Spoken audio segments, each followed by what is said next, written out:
नमस्कार दोस्तों, आज हम लोग बात करेंगे महंगाई पे। महंगाई जो सबको परेशान करती है, ज़्यादातर मिडिल क्लास जो होता है, मध्यम वर्गीय जो परिवार होता है, उसे महंगाई बहुत परेशान करती है। देखा जाए तो महंगाई ज़रूरी भी है उस देश के लिए जो विकासशील है। इसमें कोई भी इफ एंड बट नहीं है। अगर मार्केट में महंगाई नहीं होगी, तो उस देश का विकास भी सही दिशा में नहीं जाएगा। तो महंगाई ज़रूरी भी है। अब ये देश और महंगाई का जो मुद्दा है, इसको मैं फिर कभी डिस्कस करूंगा। लेकिन फिलहाल हम ये समझने की कोशिश करते हैं कि आखिर जो महंगाई है, वो आ कैसे जाती है। ठीक है, महंगाई जो है वो मार्केट में कैसे आ जाती है और ये क्यों जरूरी है, देश इसका क्या फायदा है, ये फिर कभी हम लोग बाद में डिस्कस करेंगे। दोस्तों, महंगाई तीन तरीके की होती है। एक होती है डिमांड पुल, दूसरी होती है कॉस्ट पुश, और जो तीसरी होती है उसके बारे में मैं थोड़ी देर में चर्चा करूंगा। सबसे पहले हम बात करते हैं डिमांड पुल। ये महंगाई कैसे लेके आती है। दोस्तों, मान के चलिए कि मार्केट में सेब बेचा जा रहा है। ठीक है, नॉर्मली अगर देखा जाए तो सेब का जो भाव चलता है 80 से 150 रुपए केजी के बीच में, कहीं पे भी आपको देखने को मिल जाएगा, यही उसका रेट होता है। अब सबसे बड़ी बात यह है कि सेब इतना महंगा क्यों है। तो उसके पीछे रीजन ये है कि उसका डिमांड मार्केट में बहुत ज्यादा है। अगर सेब का डिमांड मार्केट में कम हो जाए तो ऑटोमेटिक उसके जो प्राइस है वो नीचे चले जाएंगे और जो है फिर सस्ता बिकने लगेगा। तो एक जो बहुत बड़ी वजह है वो है आपका डिमांड। मतलब जितने ज्यादा बायर्स होंगे सेब के, उतना ज्यादा ही वो महंगा होता चला जाएगा, क्योंकि सब कोई परचेस करना चाहेगा। तो बट नेचुरल है कि उस कंडीशन में जो है, जो बेचने वाला है, जो सेलर है, उसके प्राइस को बढ़ा देगा और अल्टीमेटली उसका प्राइस जो है बियॉन्ड योर लिमिट हो जाता है, बियॉन्ड योर परचेसिंग पावर हो जाता है। तो वो जो एक केस होता है जिसके कारण मार्केट में महंगाई आ जाती है। दूसरा होता है जिसे हम कॉस्ट पुश कहते हैं। वो ये है कि जब खेती हो रही है किसी प्रोडक्ट की, या आप एग्रीकल्चर गुड्स की बात छोड़ दीजिए, हम बात कर लेते हैं सेब की। हम बात करते हैं सेब, जहां पे इसका प्रोडक्शन हो रहा है, अगर उसकी लागत ज्यादा आ जाए या वो महंगा हो जाए, तो उस कंडीशन में उसकी कीमत बढ़ना तय है और उसकी कीमत बढ़ेगी ही बढ़ेगी, चाहे मार्केट में उसके बायर हो या ना हो, ये होगा ही होगा। उदाहरण के तौर पे मैं आपको बताऊं, अगर कश्मीर में सेब हो रहा है, हिमाचल प्रदेश में सेब हो रहा है, और वहां पे उसके प्रोडक्शन में, उसके बगीचे में, उसके प्लांटेशन के रख रखाव में, मेंटेनेंस में अगर ज़्यादा खर्च आएगा, तो बट नेचुरल है कि जो वहां पे प्रोड्यूस करने वाला जो सेलर है उसको महंगे रेट में बेचेगा। तो आगे चल के जो होलसेलर है या रिटेलर है जो भी है, वो सभी उसे महंगे दाम पे ही बेचेंगे। तो इसे हम कहते हैं कॉस्ट पुश इन्फ्लेशन। मतलब महंगाई आ रही है, लेकिन वो इसलिए आ रही है क्योंकि जो लागत है वो महंगा हो गया है। मतलब कि जो प्रोडक्शन हो रहा है वहीं से ही वो महंगा चला है, तो आप तक वो महंगा पहुंचेगा ही। तो यहाँ पे डिमांड की वजह से महंगाई नहीं आती है, यहाँ पे लागत बढ़ने की वजह से महंगाई आ जाती है।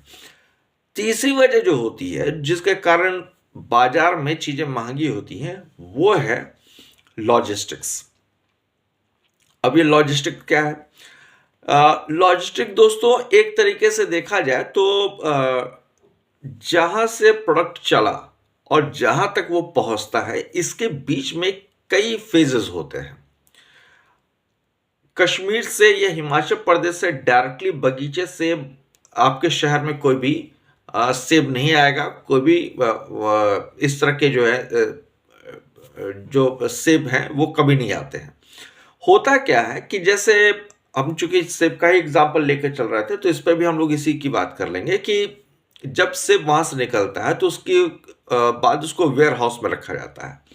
वेयर हाउस के बाद उसकी पैकेजिंग होती है, पैकेजिंग के बाद फिर उसकी असेंबलिंग कर ली जाती है, फिर उसको ट्रांसपोर्ट किया जाता है, फिर वो आपके शहर में आने से पहले एक जगह स्टोर हाउस में फिर रखा जाएगा, फिर वो वहां से निकलेगा और उसके बाद जो है वो छोटे छोटे छोटे छोटे कई दुकानों तक पहुंचता है। इन सब के बीच में जो पूरे के पूरे प्रोसेस होती है इसी को हम लॉजिस्टिक बोलते हैं। मतलब transportation plus warehousing plus storing plus packaging assembling, ये सारे के सारे जो होते हैं वो लॉजिस्टिक्स के पार्ट होते हैं। अगर इस पूरे चेन में कहीं पे भी कुछ भी महंगा हुआ तो उसका सीधा असर जो है वो प्रोडक्ट के ऊपर आपको देखने को मिलता है। तो एक बहुत बड़ा जो कारण है महंगाई का वो लॉजिस्टिक भी है। इसकी मैं चर्चा इसलिए कर रहा हूं क्योंकि आप देखिए उत्तर प्रदेश के भीतर लगभग सारे जिलों को एक्सप्रेसवे हाईवे से जोड़ा जा रहा है। उसका जो सबसे बड़ा कारण है वो है कि सरकार चाहती है कि यहाँ पे जो भी सामान एक शहर से दूसरे शहर पहुंच रहा है वो ज़्यादा महंगा ना हो। वो तभी पॉसिबल है जब वो बहुत फास्ट डिलीवर हो, एक जगह से दूसरे जगह जब डिलीवर होगा, अगर वो फास्ट डिलीवर होगा और कम सस्ता होगा तो 100% उसका अल्टीमेट फायदा जो है कंज्यूमर को मिलेगा। यही कारण है कि कोई प्रदेश जो है या कोई राज्य जो है अपने राज्य के इंफ्रास्ट्रक्चर पर वर्क करता है और चीजों को सस्ती करने की कोशिश करता है। तो एक जो तीसरा कारण होता है वो हमारा लॉजिस्टिक्स होता है। तो पहला आपका डिमांड जो मार्केट, दूसरा कॉस्ट, तीसरा आपका लॉजिस्टिक्स, और चौथा जो है उसके बारे में अगर हम लोग बात कर लें तो अगर मार्केट में स्कार्सिटी है, जैसा कि ये तो नॉर्मल सी बात आप जानते भी होंगे कि अगर किसी प्रोडक्ट का मार्केट में स्कार्सिटी है, कमी है, तो उस कारण भी चीजें महंगी होती हैं। इसके साथ साथ हमें कभी नहीं भूलना चाहिए कि लोगों की परचेजिंग पावर भी बहुत मैटर करती है। परचेजिंग पावर से मतलब क्या है कि लोगों की खरीदने की क्षमता। दोस्तों आज से 20, 25, 30 साल पहले लोगों के पास पैसे बहुत कम हुआ करते थे।